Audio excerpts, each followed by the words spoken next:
이슈 분석 시간입니다. 독립성을 유지해야 하는 통화정책에 대해 이낙연 국무총리가 얼마 전 금리 인상의 필요성을 언급하면서 논란이 이어지고 있습니다. 또 일자리 쇼크 상태가 이어지고 있는데요. 단기적 개선은 어렵다는 김동연 경제부총리의 발언까지 살펴보겠습니다. 한국경제연구원 조경엽 경제연구실장과 함께합니다. 실장님 어서 오십시오. 예, 안녕하십니까. 이낙연 국무총리의 금리 인상 필요성 발언 후폭풍이 지금 거셉니다. 물론 이 총리가 개인적인 의견이라고 좀 밝혔습니다만 위치가 좀 그렇게 좀 보이지는 않잖아요. 어떻습니까? 그렇죠. 예. 그렇습니다. 그러니까 한국의 이제 한국은행의 이제 독립성을 훼손을 하고 시장에도 이제 잘못된 시그널을 줄 수 있는 아주 부적절한 언급이었다고 생각을 합니다. 한국은행도 이제 기준금리는 금통위에서 중립적으로 이제 결정할 문제라고 즉각 반박에 나섰고, 예. 시장에서 이제 국채 금리의 변동성이 확대되는 등의 이제 부작용이 이제 발생을 했습니다. 한국은행 이제 중립성 침해 논란을 모를 리도 없는 이제 총리께서 이런 말씀을 한 데에는 현재 집값 폭등을 이제 전 정권의 저금리 정책으로 이제 돌리고.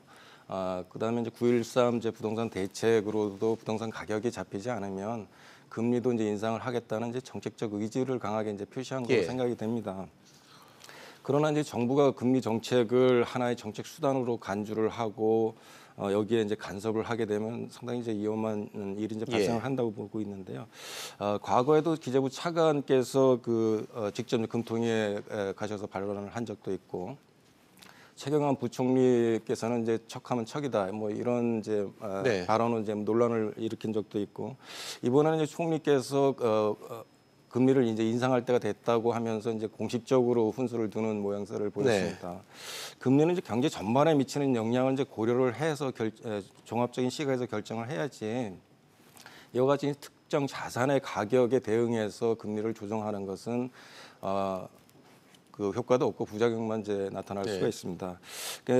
아무튼 이제 아무리 언론적이고 개인적인 이야기라고 하더라도 한국은행의 이제 독립성을 침해하는 이러한 이제 그리고 이제 영향을 줄 수 있는 발언은 자제를 해야 된다고 생각을 합니다. 알겠습니다. 물론 또 하는 입장에서 봤을 때는 난감할 수밖에 없을 것 같습니다. 독립성을 유지해야 되는 이 통화 정책과 관련해서 정부와 여당 등에서 금리 인상을 계속해서 지금 이렇게 압박을 하고 있으니까요. 박사님께서는 현 상황에서 금리 인상이 좀 필요하다고 보시는지요? 아주 어려운 질문인데요. 올해 이제 한두 번 금리를 인상을 했어야 했는데 금리 인상 시기를 이제 놓치는 바람에 경제 상황이 상당히 이제 복잡하게 얽히고 있습니다. 하는조차도 이제 이러지도 못하고 저러지도 못하는 이제 진퇴양난에 빠진 모습인데요. 우리 경제가 이제 금리 인상을 견딜 체력이 될 수 있느냐 할 정도로 상황이 안 좋은 건 사실이지만 올해 그래도 이제 한 번 정도는 금리를 인상을 해야 되지 않겠냐 하는 생각을 갖고 있습니다. 그렇지 않고 이제 미국과 금리 격차가 더 벌어진 상황에서 금리 격차를 따라가기 위해서 급하게 이제 금리를 인상을 한다면 현재보다도 더 큰 이제 부작용이 이제 발생할 것으로 생각을 하고 있습니다.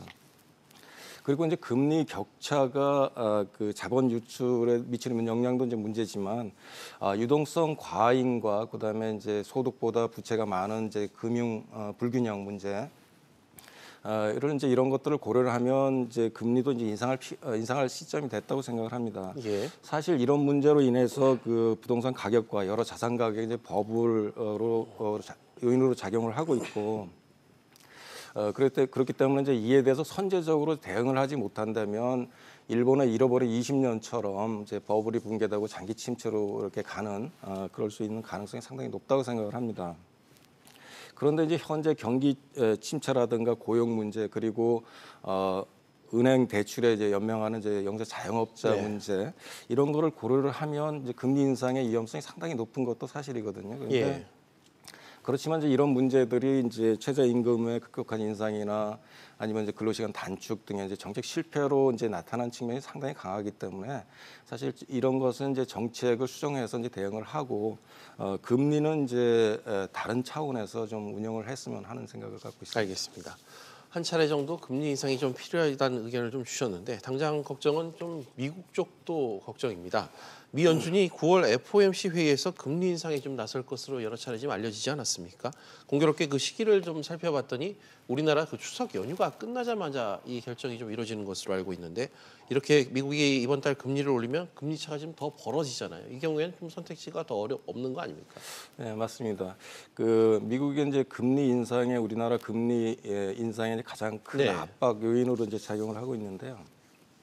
트럼프 대통령께서 이제 금리 인상을 반대에도 불구하고 미 연준은 이제 9월에 금리를 인상을 하겠다고 이제 강한 의지를 표명을 하고 있습니다. 그래서 9월에 금리가 이제 올라가게 되면 미국의 기준금리가 이제 2.25%가 돼서 우리하고 격차가 0.75%까지 이제 벌어지게 됩니다. 이뿐만 아니라 이제 9월 이후에도 이제 금리를 인상을 할 가능성이 상당히 높은데요. 이렇게 되면 이제 금리 격차가 1%포인트까지 벌어지기 때문에 자본 유출이 이제 불가피할 거로 보입니다. 그 하는 총재께서는 이제 금리 격차 때문에 자본 유출이 이제 우려할 수준은 아니라고 이제 말씀을 하고 있는데요. 물론 이제 자본 유출입은 금리 격차만으로 이제 결정되는 것은 아닌 것이 사실입니다. 실제 한미가 이제 금리 격차가 역전됐음에도 불구하고 지난 8개월 동안 우리나라 채권에 대한 외국인 매수가 이제 순 플러스로 이제 유지를 해왔습니다. 이는 이제 환거래 차익을 노린 이제 외국인 투자자들이 이제 늘어난 것도 있고 그 신흥 시장의 금융 불안성 때문에 상대적으로 신용도가 높은 우리나라로 이제 자금이 몰린 까닭도 있는데요.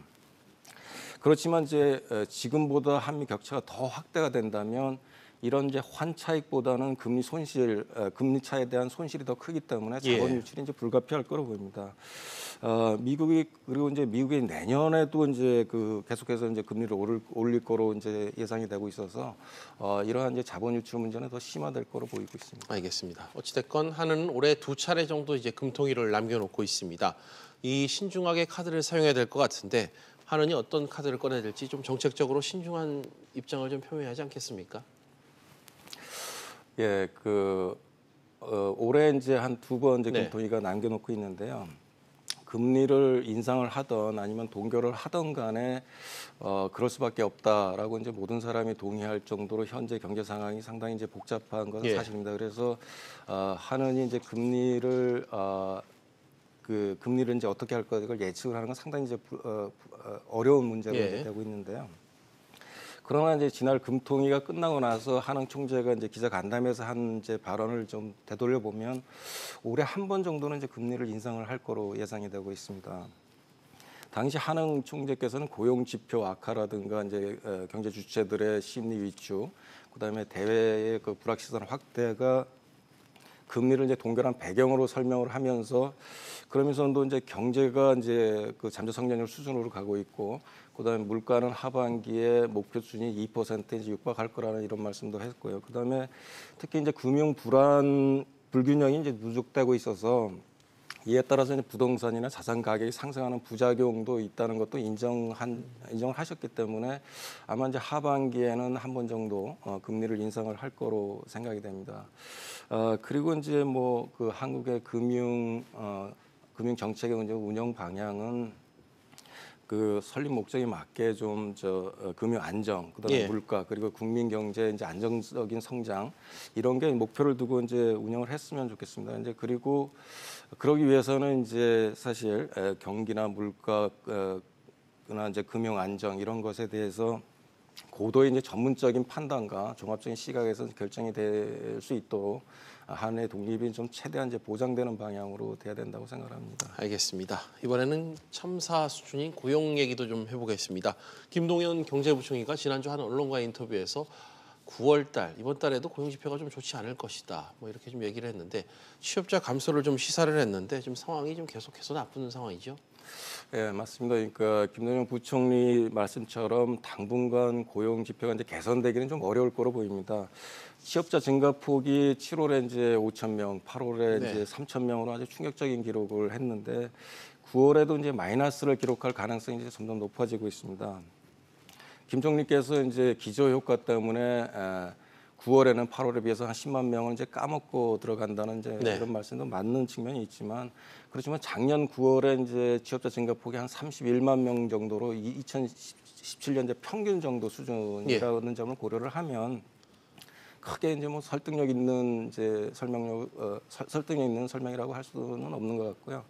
어쨌든 이제 이런 고용 문제가 구조적으로 이제 고착화되고 있는 거 아니냐 하는 이제 우려감은 상당히 높습니다.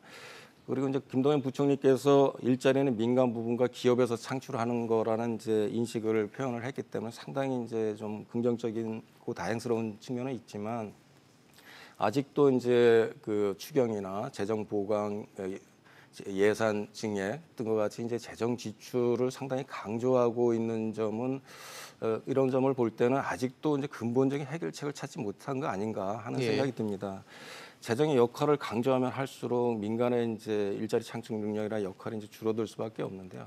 그 OECD 보고서를 보면 정부가 일명을 이제 일자리를 창출을 하게 되면 민간에서 사라지는 일자리는 1.5개나 된다고 이제 밝히고 있습니다.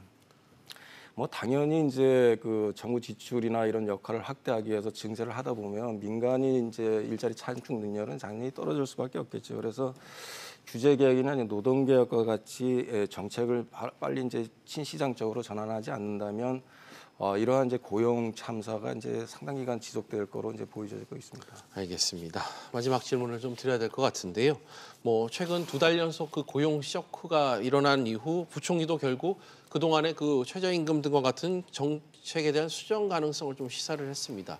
그 이후에 부처 간에 좀 협의도 좀 거치겠다 이런 발언을 했었는데 여전히 좀 이견이 큰 모습이다. 뭐 이런 관측들이 나오고 있는데 이 부분과 관련해 한 말씀 부탁드립니다. 예, 상당히 이견이 있는데 이제 김동연 부총리께서는 일자리 정책을 이제 수정을 암시를 하긴 했지만 청와대나 이제 여당 측에서는 이제 정책 오류를 전혀 인정하지 않고 이제 정책 수정할 마음도 이제 없는 것으로 보입니다. 얼마 전에 이제 포용국가 전략회의에서도 보면 소득주도 성장을 이제 수정하기보다는 더욱 강화하는 쪽으로 이제 밝히지 않았습니까? 그렇다 보니까 이제 김 부총리의 근로시간 단축이라든가 최저임금 이제 인상 속도 조절 이런 것도 이제 언급도 이제 과거처럼 이제 말뿐이 아닌가 하는 생각이 들고 있습니다. 정책 수립의 탄력을 받기 위해서는 이제 현재의 경기 진단과 원인에 대해서 정확한 진단이 이제 진단을 먼저 하고 정부나 여당을 설득을 해야 되는데 기재부마저도 이제 우리나라 경기를 이제 너무 낙관적으로 보고 있는 거 아닌가 생각이 됩니다. 이제 국책연구원의 KDI가 이제 경기가 정점을 지나서 경기 침체 국면으로 접어들었다고 하는데도 불구하고 기재부는 이제 수출과 소비를 중심으로 해서 경기가 회복이 되고 있다는 거죠. 10개월째 지금 경기가 회복세를 이제 하고 있다고 주장을 하고 있습니다. 그런데 이제 현실은 고용 참사와 이제 분배 참사로 인해서 서민들이 생활에 이제 거의 주저앉고 있고 주력 산업들이 이제 휘청거리고 있기 때문에 이제 외환위기 수준이라는 이제 얘기들이 많이들 하고 있습니다. 그래서 현재 경기와 문제 원인을 정확히 진단을 하고 직을 걸겠다는 그러한 마음으로 이제 청와대와 여당을 설득을 하지 않는다면 속된 말로 이게 짜고 치는 고스톱이 아니냐 하는 뭐 이런 이제 오해에서 자유로울 수 없지 않겠나 생각합니다. 알겠습니다. 지금까지 한국경제연구원 조경엽 경제연구실장과 이야기 나눠봤습니다. 실장님 오늘 말씀 감사합니다. 예, 감사합니다.